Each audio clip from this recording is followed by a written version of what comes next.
Howdy, howdy, and welcome back to another Workshop Wednesday. This week's edition is all about the Measurement Marketing Framework. First, welcome. If this is your first Workshop Wednesday, my name is Chris Mercer. Everybody calls me Mercer. You should as well. And I'm the co-founder over at measurementmarketing.io. Whether you found us on our podcast and talks, maybe you've come across some of our courses that we've shared with some other platforms on a limited basis. Maybe you are already a full-fledged member, a lifetime member, I might add now, with lifetime access to all the courses over at the Measurement Marketing Academy, including support.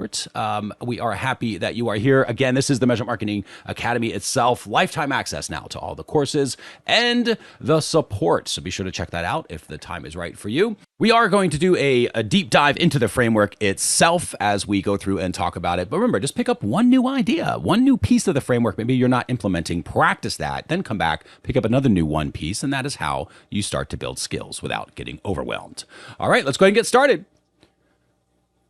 Let's chat about the Measurement Marketing Framework. Now, we always dive in with all these workshops with a review of the framework. I'm going to copy it, or kind of go through it, I should say, very, very quickly here, because we're about to do a deep dive into each one of these stages. So the first is we're marketing the blind. We're trying to create a system that, as we go through the activities, automatically gives us the result we want, which in this case is revenue and profits. How do we do that? We plan by asking questions, gathering the information to get our answers, and taking actions on thinking, I should say, about what actions we're going to take based on the answers we're about to get. Then we move into the build, where we measure our results. We make sure the traffic identifies itself and that it is stitched together in a way that tells a natural story. And then finally, we move into the launch, where we're listening to all those trends and patterns coming through. We measure it against our forecast of what we think our numbers were supposed to be. And then we optimize based on where we hit the mark and where we didn't. So it tells us automatically where to focus our resources. That's the Measurement Marketing Framework in a nutshell.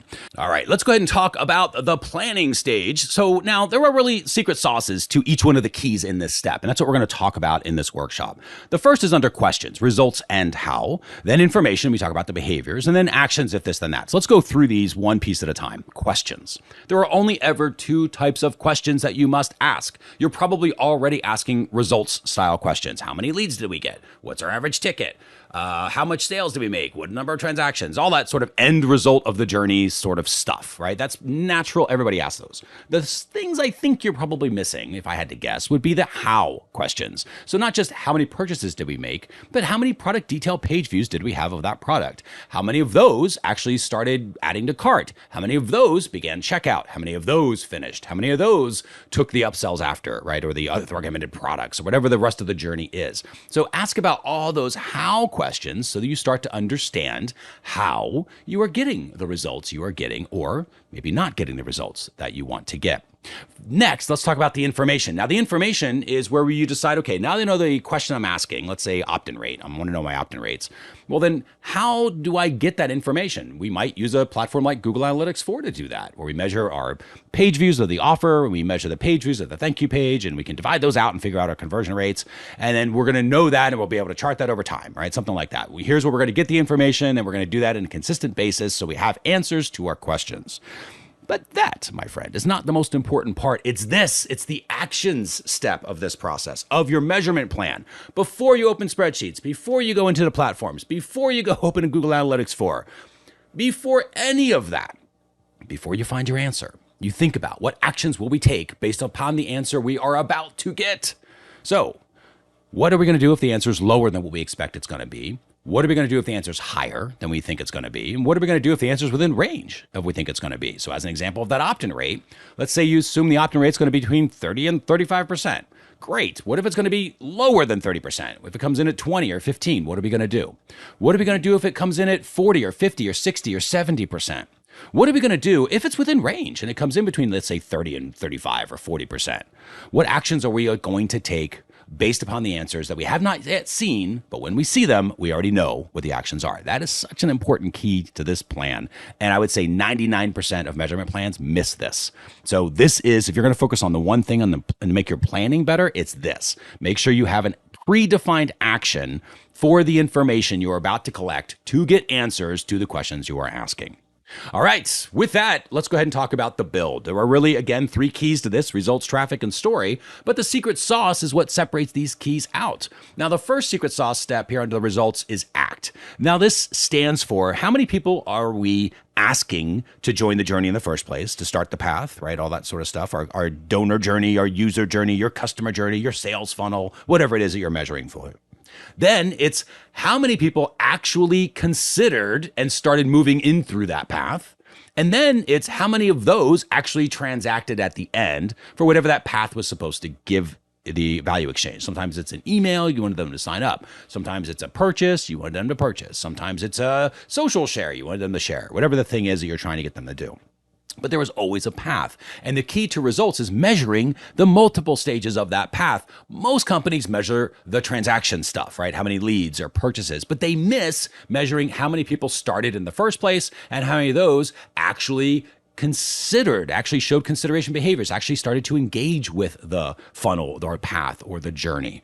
So they don't know where things went wrong because they're not measuring for those. That's why you measure for all 3 of those: where they start, where they finish, and as they move through along the way.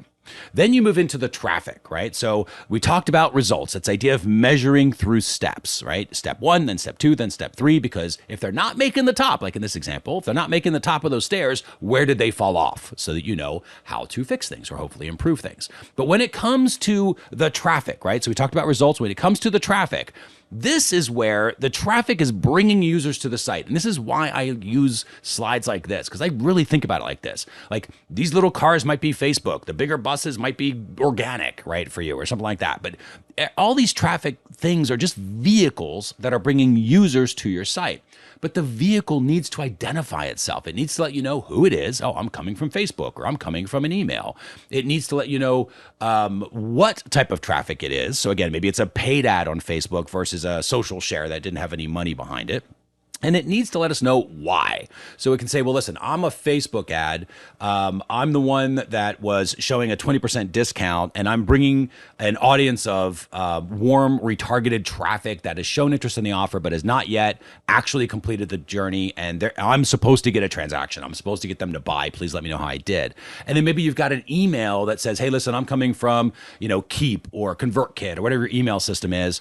I am the weekly newsletter email. I'm just bringing anybody who's interested in this topic because I'm trying to get them to start the journey. I'm just asking them to join the journey. That's all I'm supposed to do. Let me know how I did. And you can start to see how all these different traffic sources start to coordinate together and help move somebody through the user journey that you're measuring for in your results using that ACT model. So this is the idea of traffic. Now, how do you get it to identify itself? Something called UTMs, which we don't have time to go through here. We've got videos on that and the Academy itself, but you can also Google for that, right? There's lots of trainings out there on UTMs. Next, story.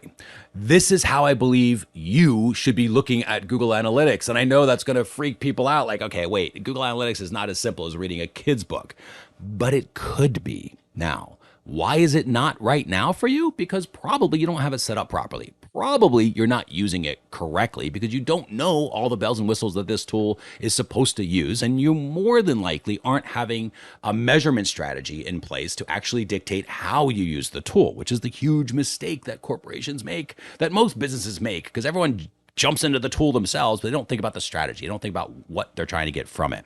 That's why the measurement framework is so important, because it lets the strategy dictate how you use the tools. And if you use Google Analytics 4 in a way that this framework sort of expels, you will actually start to see how there is a natural story that starts to connect which traffic sources are actually causing which results. And you can measure all the different behaviors and understand more about your user journeys, et cetera, so that it is like a natural story that starts to develop there. It is possible. You definitely have to spend some time learning the tools, though, and making sure that you've got a strategy in charge of those tools.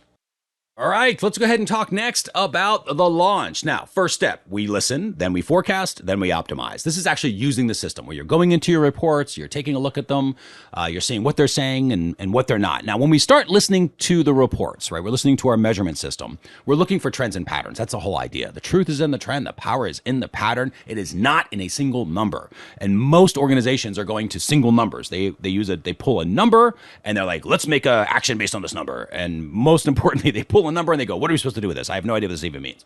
That's because they have no strategy. Hopefully you're fixing that by going through this particular workshop. But when we're listening for trends and patterns, we're looking for a series of numbers over time that give us the trends and patterns. So our opt-in rate might be 28% one day, 30% the next day, 37% the next day, 15% the day after that. Does it mean that 15 is a bad thing? Maybe. It could just be a weird day. Who knows? Could have been a different traffic source. Let's see what it is the next day. Maybe it comes in at 27. Cool. That 15 was an outlier. We don't worry about it. We don't freak out. You're just looking for trends and patterns over time. Then what you're doing is you're forecasting, right? Marketing forward. The whole idea of instead of driving through the rearview mirror like most organizations do, asking questions like, what happened to the money we spent last week? You shouldn't be asking that. You should be asking, what's going to happen to the money we're spending next week? That's the idea. And then optimization, matching expectations along the way. Let's talk about listening. Trends and patterns are super important. I think we've sort of hit that enough, but again, using that example of the opt-in rate, you're going to be measuring your opt-in rate over time to get a rough understanding of what the trends are going to be. Why? Because you can use that to forecast. That's the whole point. Now, you have to have a forecast in place already, though. So that means if you have no idea what your opt-in rates are, you guess. And that's okay. You can guess. It doesn't matter, right? Guess what your opt-in rates are going to be. Guess what your thing is going to be. Whatever that thing is you're trying to measure for. Guess what you think it's going to be. It does not matter if you're right. In fact, you very often, 99% of the time, are going to be wrong. It doesn't matter. You're just going to get better and better and better about essentially being less and less wrong as you go through your forecasts. So you guess a little bit better the next time and a little bit better the next time. How? Well, because you've got your forecast and you're measuring your actual results against what you thought was going to happen, and you're going to be recording that. So now you see, here's what I thought my opt-in rate was going to be: 78%, 99%. Turns out it's 25%. Okay, now the next week, what am I going to guess my average opt-in rate is going to be, or the range? Well, I'm probably not going to say 99%. I'm probably going to say something closer to like, okay, maybe 40, maybe 50. And then it comes in again, and the next week is like 27 on average, right? Or 20 to 30% range. Okay, the third week, am I going to guess 50%? Probably not. I've got 2 weeks that show it's basically 25 to 30%. That third week, I'm probably going to say, assuming I didn't change anything, it's going to be 25 to 35%, something like that. Now I can measure against the forecast, and my forecasts are getting more and more useful because I'm learning measurement. And I'm allowing measurement to guide my strategy in that. So that's the importance of forecasting. And I'm always thinking, okay, what's going to happen next week based on the actions I'm taking today? But I'm always marketing forward, looking toward the future. Very important step. And this is the piece that most organizations miss in their strategies. They don't have the actions planned out ahead of time in the planning stage, and they miss that, which is already a failure point. And then they don't have a forecast. And this is almost directly related, because if you can't think about what actions you're going to take because you're afraid to guess what a number is going to be, because, oh my gosh, you might be wrong. Like, who cares? It doesn't matter. You're going to be wrong. You'd be wrong so often that that's not even a thing you should consider anymore. Like, that's like, oh my gosh, I'm going to have to breathe air. Like, of course you're breathing air. This is what we all do. You don't think about it every day. Of course you're going to be wrong. That's a thing. Don't worry about it. Everybody's wrong all the time. Your job is to get less and less and less wrong and move the company forward with decisions that are more than likely going to move the needle. You cannot do that if you are not forecasting. So that's the idea. You have your forecast. Then this is where you start to take your optimization steps and actually get something done from the marketing perspective, because you're measuring against your forecast. And it says, well, listen, our opt-in rate, we thought was going to be, 30 to 35%. Because why? Because the last 13 weeks, that's what it's been. And all of a sudden you make some changes, let's say the week before, and you expect it to be 30 to 35%, but it comes in at 10%. Consistently, you're like, okay, there's something, 3 days, 10%, there's something off, right? We are messing something up. The offer changed, the traffic changed, whatever the thing was, we now know that went the wrong direction. And so we can take the actions we decided we're going to take in the planning stage of this, and then you go through and you optimize. The whole idea of optimization is just, where did we mismatch the expectation? That's probably what happened. Could have been the wrong audience coming to the offer. Could have been somebody changed the offer. We once had a really weird one where we started seeing a huge spike in people going to our cart but not purchasing. And it was kind of like, okay, well, where are we messing up the expectation? Why are they not going to the cart to actually purchase? But it seems like they're going to the cart to find out information, which is what would explain tons of cart views, but a really high abandonment rate all of a sudden. They're not going to the cart to purchase. Okay, why not? Well, somebody was going too fast on the the offer page, and they were trying to make it mobile responsive or whatever the thing was back in the day, and they hid it. They hid some parts and pieces of the page, and they hid the price. So people could not buy, in this case, the Academy is where it was, this is years ago. They had to go to the cart to actually see how much it was. And so they, of course, were going to the cart, not with the intention to buy, with the intention of how much is this thing? And then they would go back to the offer page to then see, okay, is it worth it, right? So we saw that in the numbers very quickly. And in that case, it was just an honest mistake. Somebody hid something they shouldn't have hidden. They unhid it. Everything else came back in line. But we saw it. We saw it in the numbers because it wasn't matching our forecasts. And we knew what actions we were going to take because we had already pre-planned that. And then we, in the optimization phase, we optimized, we fixed the funnel, we fixed that journey, because we understood we were mismatching the expectation and how do we better match it. In this case, add the price, buy the buy button, makes it substantially easier for somebody to make a decision. So that's just an example of that optimization phase. So again, we're going to review. We've got marketing in the blind. We're trying to get to a point where you're reliably growing revenue and profits in your organization using the framework. Now, in the plan, this is the KIA process because it's QIA. We list out kind of like 3 columns, list out all the questions we're trying to get answers to. We list out all the information of where we're going to get the answers and where we're going to gather the information, the behaviors to get those answers. And then we think about the actions we're about to take, if it's good, bad, or within range, right? So lower than, higher than, within range is really how you should think about that. Then you've got your results where you measure the act, right? How many people asking to join the journey, the path that we want them to go on? How many people actually considered and started taking action on that and engaged with it? And how many people actually transacted? How many finished at the end? We make sure the traffic is identifying itself, who it's from, what type of traffic is it, why is it there, what's it trying to accomplish? And we make sure that we understand how to use our tools so they are telling a natural story between which traffic is causing which results. At that point, we have reports we can listen to. We're looking for the trends and patterns so that we can see if those trends and patterns are matching what we forecasted those trends and patterns to be. And then we measure against our forecast. And again, you can use this even if it's revenue. That's still a trend and pattern. Like I think every day I'm going to sell at least $100, whatever the thing is. You can forecast it, promise you. Then you measure against your forecast. That's what tells you where to optimize. And that helps us focus our resources with that understanding of, okay, we have mismatched an expectation somewhere. There is something that's broken and we want to sort of hook these expectations together. The more that you link the expectation and consistently match the expectation, it's like an engine. The more times you do that, the more likely you are to get them to continue through the journey. So that is the framework. Now, this is going to take about 90 days to get used to. So if you're kind of want to say, I want to have the framework working in my organization, how long is it going to take me? It'll take you 90 days to kick it around, to grow, to get feedback, to have some people maybe not quite get it all the way and then practice again. So give yourself 90 days. This is not an overnight success story. But 3 months from now, you could have a pretty good strategy in your own organization if you are willing to do that.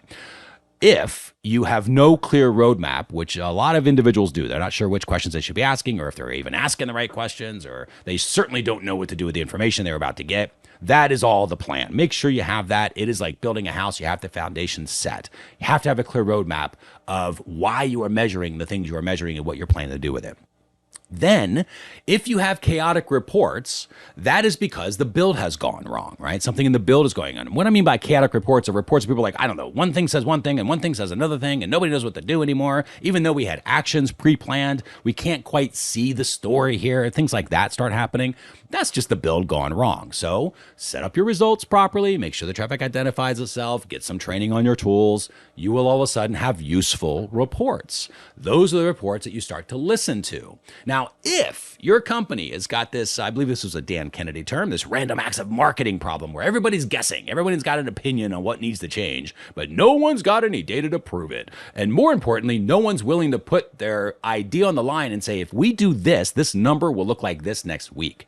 If you don't have the muscle in your organization where they are doing that, that's the miss. And that is because they're not using measurement properly, because you have to do that. You can't just say like, oh, how do we improve the results, these poor results we got last month? It's no, if we do this, next month the results will look like this. How do you do that? You get really good at forecasting. You get good at being less wrong. You get comfortable with being wrong all the time. You just get really good about being less wrong. And you listening to trends and patterns, and you start relying on those trends and patterns. You start understanding how to work with the trends and patterns as you're listening to your data. And you're automatically optimizing because you know where to focus your resources because your measurement system is telling you. And where does the measurement system get all of its information from? It gets it from your users. So now all of a sudden, you know what's coming next. You know what to do next because the users are telling you, hey, here's where we were with you up until this point, and then we kind of decided to go away. And you go, okay, cool. Why? And you can investigate those results and how questions, and you can get some more information. Again, it's all probabilities, never guarantees.